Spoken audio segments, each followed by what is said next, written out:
Bonjour à tous, je suis Thomas Louis et bienvenue sur La Quille, le podcast où chaque semaine on parle de culture avec ceux et celles qui la font. Et aujourd'hui, on parle de musique avec la grande Sophie, dont le dernier album, Cet Instant, est sorti il y a quelques semaines. Dans cet album, c'est principalement le temps qui passe, qui est pris comme sujet par Sophie, qui enfile les rouages sur 9 chansons, mais pas seulement. Car cet album, c'est aussi pour elle l'occasion de se renouveler, notamment avec le piano, qui est un instrument qu'elle ne maîtrisait pas auparavant. Et avec la grande Sophie, on parle ensemble de ce temps qui passe, qui peut être ravageur comme naturellement salvateur, de sa manière d'écrire et de composer des chansons pour elle comme pour les autres, ou encore de son rapport à la scène. Et pour information, elle sera à l'Olympia le 12 décembre. Bonne écoute. Bonjour Sophie. Bonjour. Alors, on prend un café, on explique la situation, on est en train de discuter, et puis il y avait notre café qui allait refroidir, et juste quand tu m'as dit bonjour, j'étais en train de boire. Petite gorgée. Si je te dis que cet album parle du temps, je pense que tu seras d'accord avec moi. Si je te dis qu'il parle du passé comme quelque chose qui ne doit pas laisser place à la nostalgie, au regret, est-ce que c'est un bon résumé ? Oui, le temps, c'est véritablement mon obsession depuis mon premier album d'ailleurs. Et là, c'est vrai que cet album, pour moi, c'est important que tu parles de nostalgie sans regret, parce que la nostalgie nous tourne dans le passé, mais moi j'enlève les regrets parce que je voulais souligner au contraire les points marquants, les liens marquants surtout, les rencontres que j'avais pu faire, et c'était important donc de me retourner sur ce passé, mais ne pas oublier le présent surtout. Jamais. Et cet album, pour moi, c'est une façon de dire savourons ces petits instants, aussi petits qu'ils soient, parce que parfois, dans des petits instants, il y a aussi des grands bonheurs. Il faut savoir les apprécier, en fait. Voilà, souvent, on se retourne dans le passé avec des amis, on se parle de souvenirs ou on se projette, mais finalement, ce présent, il faut savoir aussi le savourer, oui. Dans cet album, qui est ton 8e album, tu as fait plus de place au texte parce qu'on te parlait beaucoup, et certainement beaucoup trop, de tes mélodies. En quoi c'était problématique selon toi ? En fait, moi je cherche toujours à me renouveler. Quand j'écris un album, c'est important pour moi d'avoir cette ligne en tête, amener quelque chose de nouveau, parce que je trouve qu'on est multiples et je ne suis pas que l'énergie qu'on connaissait à mes débuts. Et là, j'avais entendu sur les bruits de couloir, tu sais, quand on parle de toi, on te parle de tes mélodies, on te dit oui, la grande Sophie, c'est la mélodie. Et je me suis dit mince, en fait, ce que je raconte, peut-être que j'ai pas été assez exigeante, peut-être que on m'a pas assez, ma voix était pas assez claire. Je me suis posé tout un tas de questions et j'avais envie moi de travailler mes textes encore et encore, et de faire très attention à la voix, de la mettre en avant. Ouais. Quel rapport d'ailleurs tu entretiens avec ta voix ? Est-ce que c'est une amie ? Est-ce que tu as appris à l'aimer ? Est-ce que tu la travailles beaucoup ? Alors, je la travaille peu, malheureusement. Si mes profs de chant que j'ai pu avoir m'entendaient, j'ai la chance d'avoir une voix très solide, assez vaste aussi, ample. Je peux aller dans les graves et dans les aigus. J'ai longtemps, en fait, refusé ma voix de tête. Je n'arrivais pas à m'y faire, et puis avec un titre comme Suzanne qui est arrivé sur mon 6e album, c'était une façon d'amener aussi un élément nouveau de ma voix et de l'accepter comme ça. Mais ma voix, en fait, je suis pas trop moi pour la performance.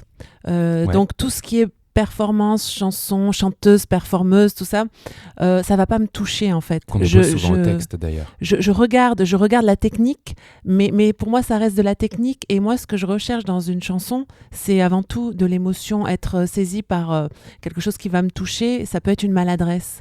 Donc je me dis qu'il faut savoir utiliser aussi ces maladresses, et dans ma voix, je vais aussi chercher les recoins où je suis pas allée, je m'amuse avec aussi. Il y a même une chanson sur la pointe des pieds qui est une chanson a cappella. A cappella, oui. Qui est un petit clin d'œil aussi, cette chanson sur la pointe des pieds, avec le travail qu'on a fait, la lecture musicale qu'on a fait avec Delphine de Vigan, la romancière, mon amie maintenant.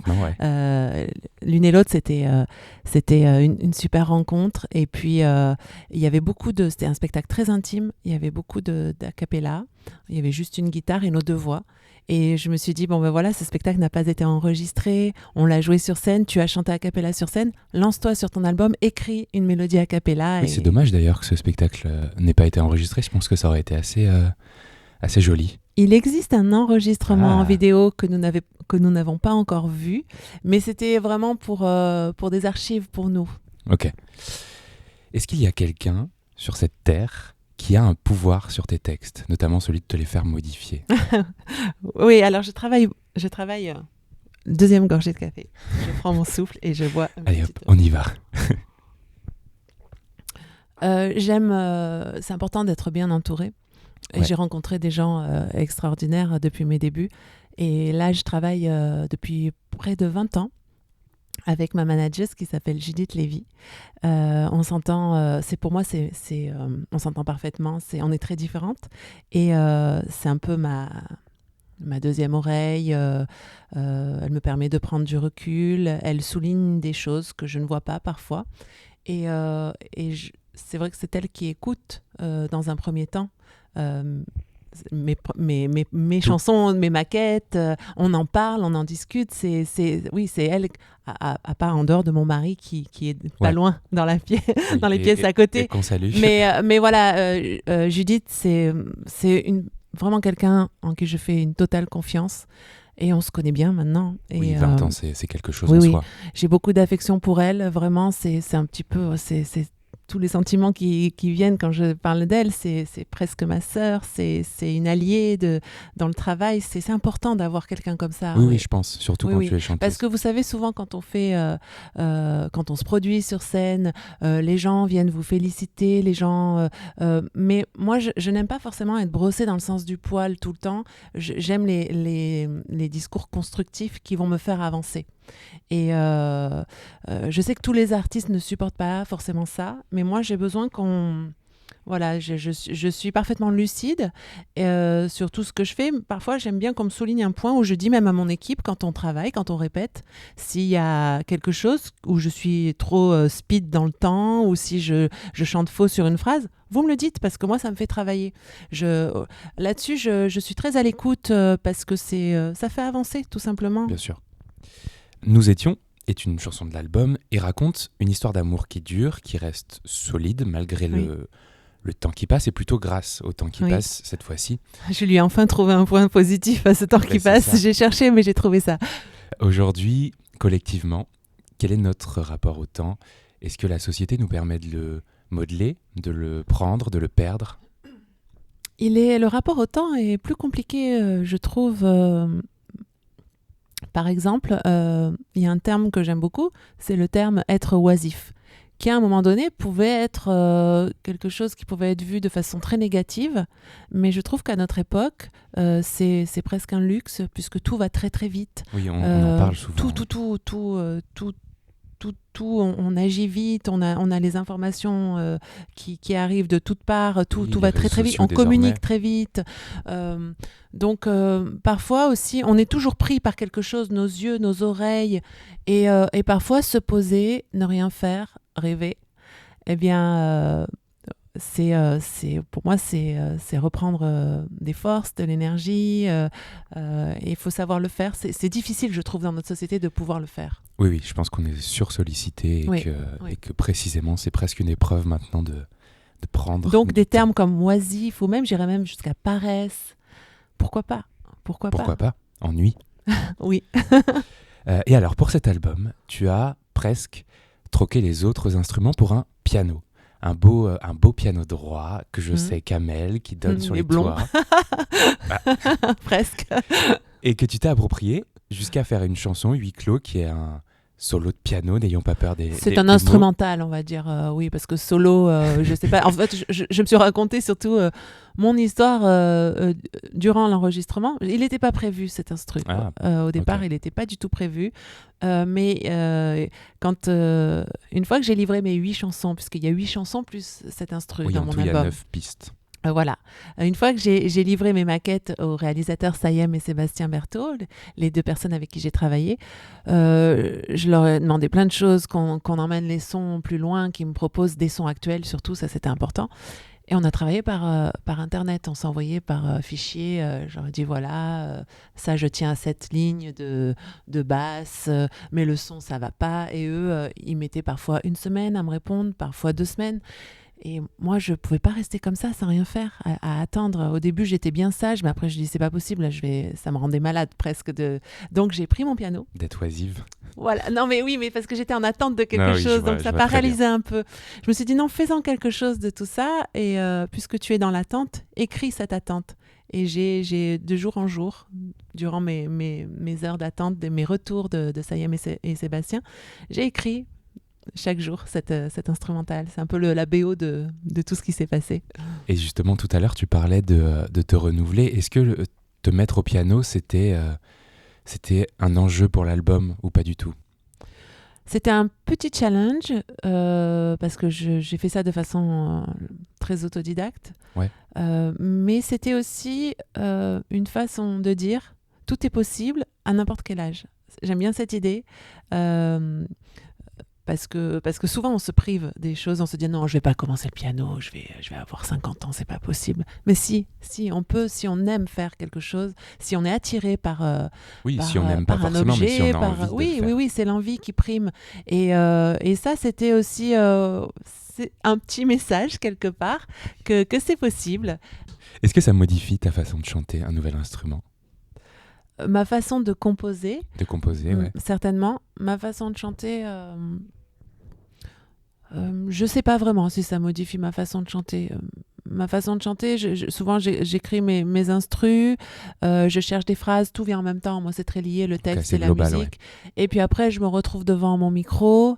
J'essaie des choses. J'aime bien travailler chez moi parce que je sais qu'à n'importe quelle heure du jour et de la nuit, je peux ouvrir mon micro et je peux refaire autant de fois que je veux. Je peux me permettre toutes les libertés. Après, je vais en studio aussi. Et je compare ce qui est mieux en studio ou à la maison. Et souvent ?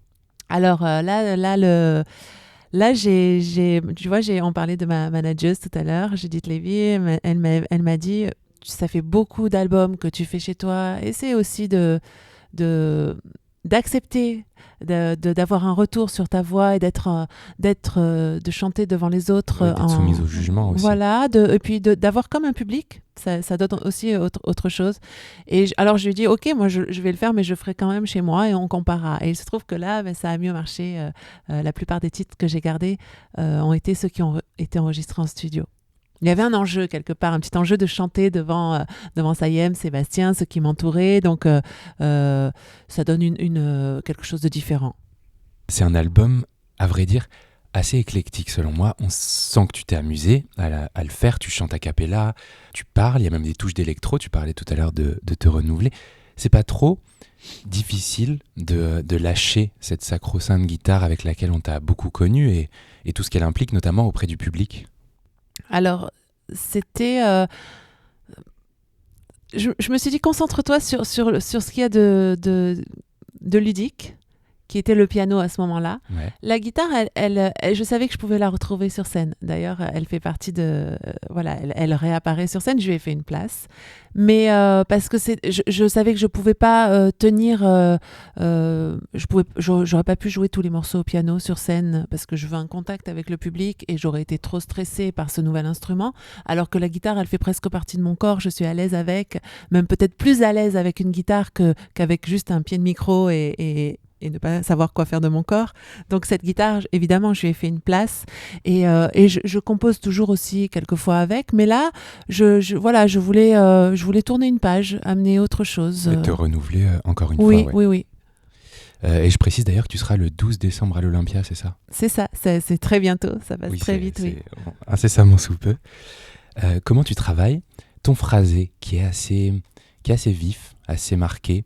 Est-ce que tu essayes d'insuffler une espèce d'esprit saccadé? C'est rigolo parce que le mot que tu emploies, saccadé, il y a une personne qui l'a employé à mon sujet.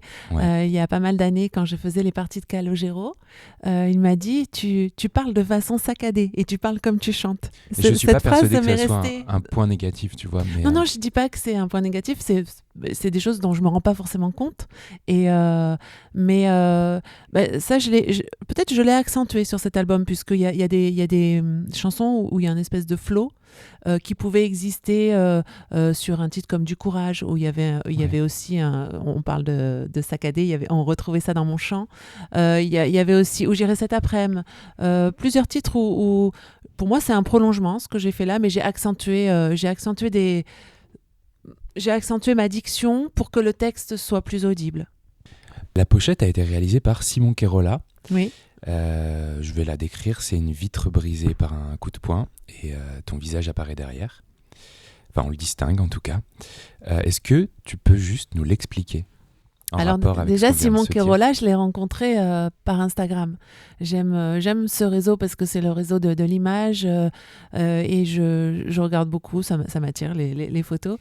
Et je suis tombée sur une de ces photos où c'était un jeune homme qui était sur un ciel bleu comme ça avec un pare-brise brisé. Et c'est comme si, en voyant cette image, j'avais reconnu tout mon album. Oui, cette photo existait en fait. Pas tout à fait. Non, pas tout à fait parce qu'un photographe ne refait jamais la même image. Oui, mais le schéma...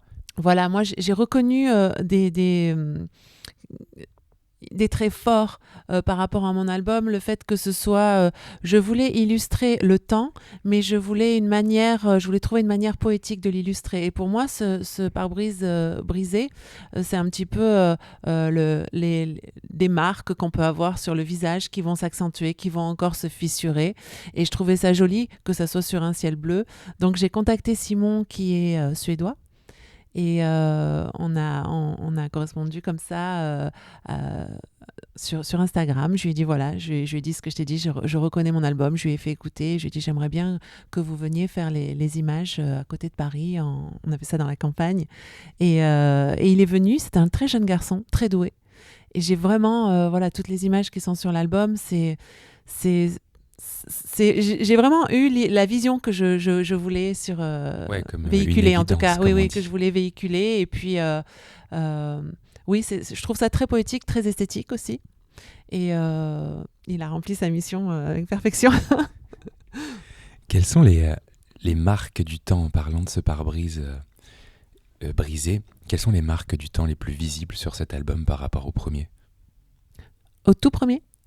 Au premier, mon tout premier album ? Au pluriel. Aux autres albums. L'expérience, j'imagine, mais... Oui, la voix. Je pense que la voix, c'est très marquant, ma voix de mes débuts et celle que j'ai maintenant.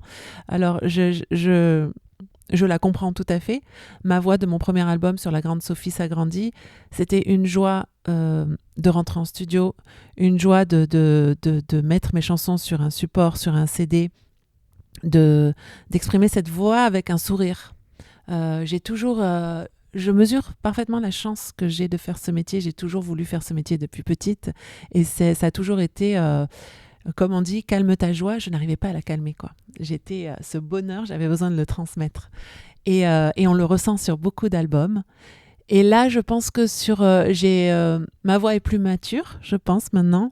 J'arrive à l'élargir beaucoup plus et à ne pas rester que sur cette énergie très... on m'a dit souvent chanteuse guillerette, mais pas... C'est pas que ça. Maintenant, j'arrive à me poser davantage. Et quand je propose, par exemple, quand je vais sur scène...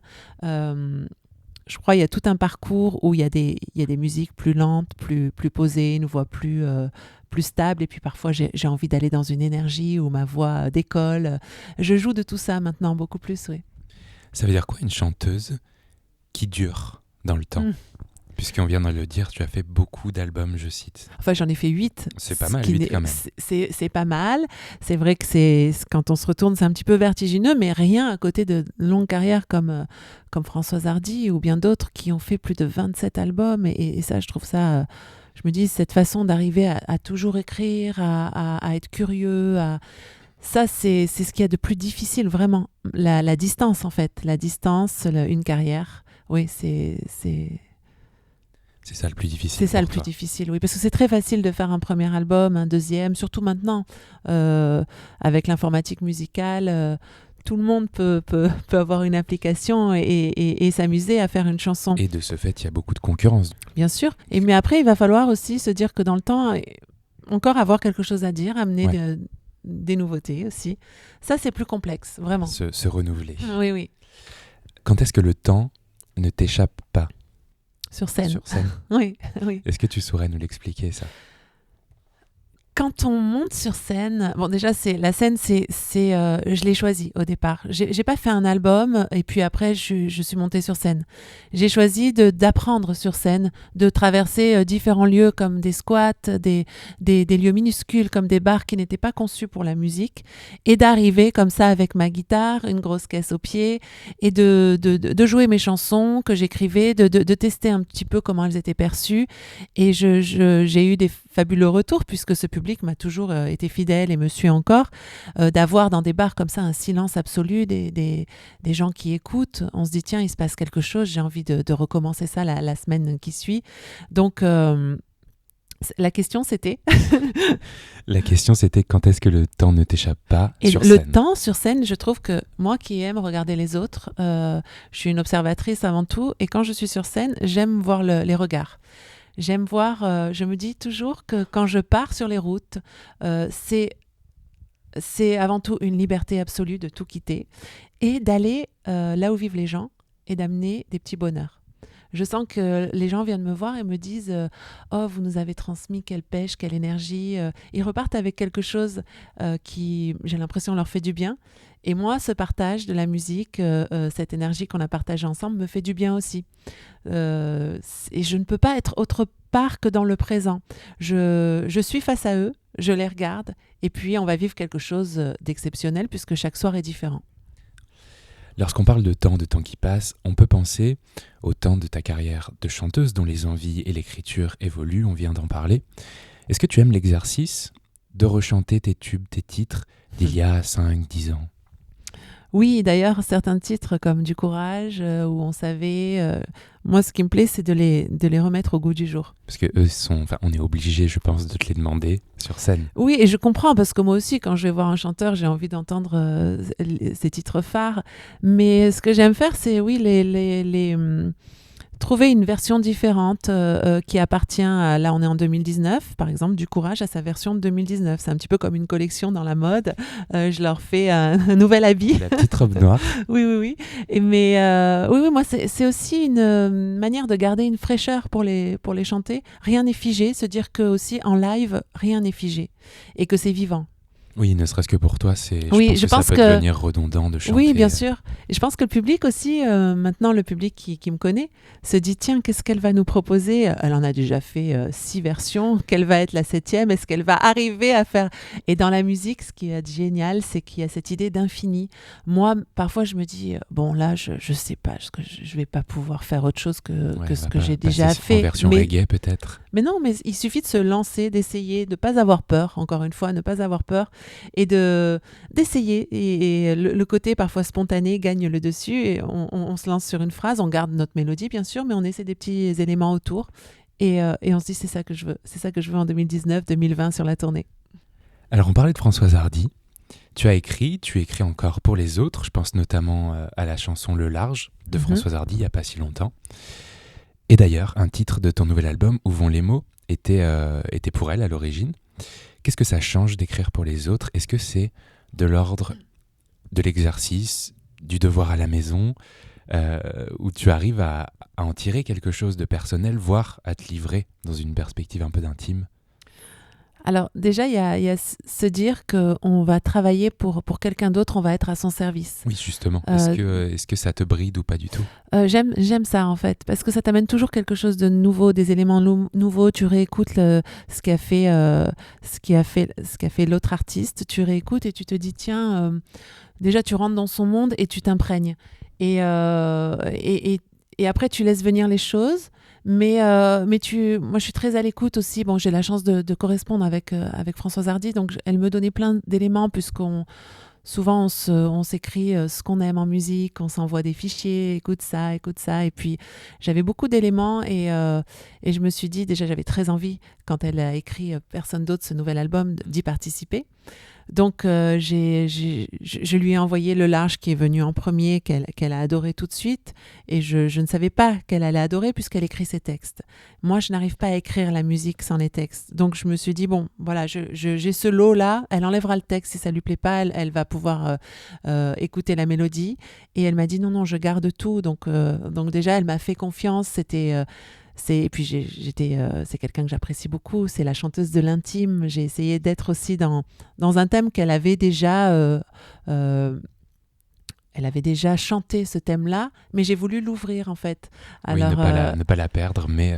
Ouvrir le thème, pour moi, le large, c'est pas forcément partir, il n'y a pas forcément la mort au bout. Il peut y avoir ça dans ce thème-là, mais c'est ouvrir aussi sur prendre le large, prendre sa distance aussi par rapport à une longue carrière comme elle a. C'est aussi cette distance-là, prendre le large, c'est un petit peu s'éloigner, prendre du recul. Donc il y a aussi ce thème-là qu'elle n'a peut-être pas voulu voir. Elle y a vu autre chose, mais voilà, c'est pour Où vont les mots, par exemple, je lui ai posé la question clairement. Je lui ai dit qu'est-ce que tu veux chanter et qu'est-ce que tu aimerais chanter, quel thème tu voudrais aborder. Et elle m'a dit cette phrase qui m'est restée. Moi, tu sais, Sophie, toutes mes chansons tournent autour du même pot. Et ce mot « pot » est resté coincé dans mon oreille. Je me suis dit, ah oui, où vont les mots quand ils tournent autour du pot? J'ai écrit ça en une après-midi, je lui ai envoyé. Mais elle m'a dit, non, cette chanson, elle est pour toi, elle n'est pas pour moi. Est-ce que tu aimerais écrire pour le cinéma ou les séries? J'adore la musique à l'image, oui, parce que j'ai la chance de le faire pour un réalisateur de téléfilms. J'ai fait 3 musiques de téléfilms pour Arnaud Mercadier, dont le dernier s'appelle La disparition inquiétante. C'est avec Sarah Forestier, Pierre Rochefort. Et là, il va y avoir une suite, donc je vais travailler dessus. C'est pas une série, mais c'est des unitaires. C'est l'idée en tout cas. Ouais. J'adore faire ça parce que ça me plonge dans un cocon. Je fais ça vraiment toute seule dans un premier temps, puis après je prends un mixeur qui remixe tout ça, mais c'est une autre manière de travailler où on est vraiment sur l'instinct, la spontanéité, ça va très vite pour la télé, en tout cas il faut aller très vite, on demande parfois beaucoup de musique même, et j'ai une autre façon d'aborder la musique, je me pose moins de questions, je partage ce qui me vient, j'écris assez rapidement, j'envoie au réalisateur, je dis tiens ça je le vois là. Lui après va me dire ah ben non mais moi je le vois pas du tout là, je le mettrais plutôt là. Donc il y a tout un dialogue entre nous où les perceptions sont parfois différentes, mais où je trouve un autre plaisir de, encore une fois, être au service d'une histoire, être au service d'un réalisateur, être au service de scènes que je vois parce que je vois les rushs aussi. Et c'est une autre manière d'aborder la musique. Ouais. Tu vas avoir beaucoup de concerts? Alors, en ce moment, oui, parce que je suis sur scène, donc j'y vais peu. C'est plus... à un moment donné, j'avais ce besoin de tout le temps sortir. C'est plus forcément... j'aime bien aussi profiter des moments où je peux être chez moi, où je peux être dans le silence aussi. C'est important. Le silence, je l'apprécie peut-être plus qu'avant. J'en ai moins peur. Au départ, quand j'étais sur scène, à mes débuts, j'avais beaucoup peur du silence. Je laissais aucun blanc, j'enchaînais tout, je sortais de scène, j'étais épuisée. Maintenant, non, je pense qu'un silence peut dire beaucoup. Et d'ailleurs, je peux en marquer parfois sur scène, prendre le temps de ce silence, regarder les gens. C'est une virgule importante qui veut dire autre chose. Et qui n'est pas grave. Non. Je sais qu'en radio, parfois, les gens ont peur des silences, mais ça fait partie des petits soupirs qu'il faut accepter. Quels sont tes premiers émois musicaux? Mes tout premiers? Je pense à Pretenders. Ah oui, bien exemple. sûr. Ça a été un très grand souvenir. Pretenders, c'était mon adolescence. J'avais déjà mon groupe. Et le jour de mes 18 ans, je suis allée voir, c'était dans le sud de la France, il y avait U2, UB40 et Pretenders. La tête d'affiche était U2. Que tout le monde voulait voir. mais il se trouve que Pretenders a ouvert. Et c'était là, j'ai eu une révélation. Je me suis complètement identifiée à Chrissy Hine, une fille leader d'un groupe comme ça, avec sa guitare électrique. Je suis sortie de là, ça a confirmé tout ce que je voulais faire, puisque je voulais faire ça depuis l'enfance. Mais quand j'ai vu Chrissy Hine, ça a été sa voix, son énergie. Et je les ai vus à diverses reprises, notamment une fois au Bataclan. Et je me souviens, je suis arrivée dans la salle, j'ai pu me faufiler dans les premiers rangs. Elle a lancé son médiator. Je l'ai beaucoup raconté sur scène, cette histoire. Tout le monde s'est battu pour récupérer le médiator de Chrissy Hine et il m'est tombé sur le bras gauche. Donc je l'ai pris comme un signe et je l'ai récupéré. Je l'ai toujours d'ailleurs, c'est un petit porte-bonheur que je garde chez moi.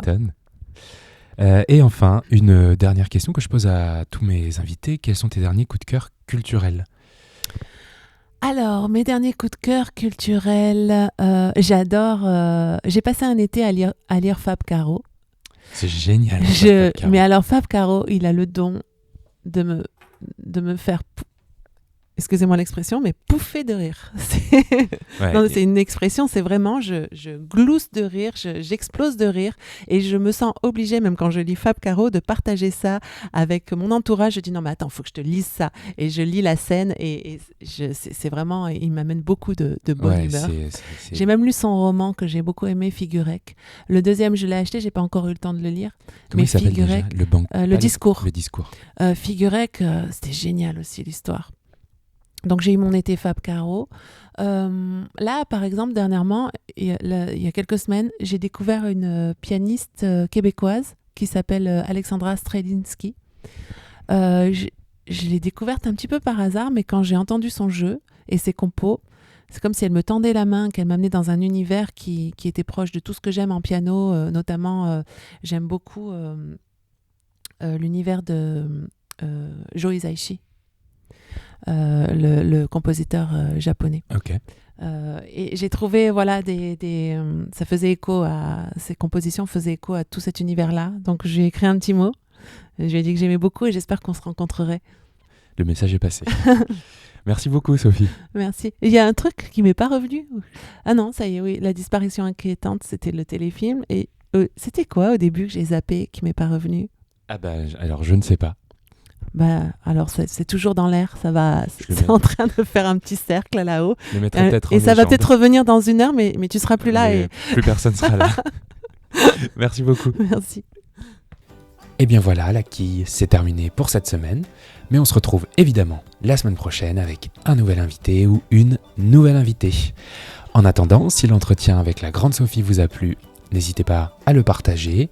Mais aussi à vous abonner au podcast, à me suivre sur les réseaux sociaux, à mettre 5 étoiles sur Apple Podcast s'il vous a plu, car c'est de toutes ces manières que la quille pourra grandir et se développer. Merci beaucoup pour votre écoute et à la semaine prochaine.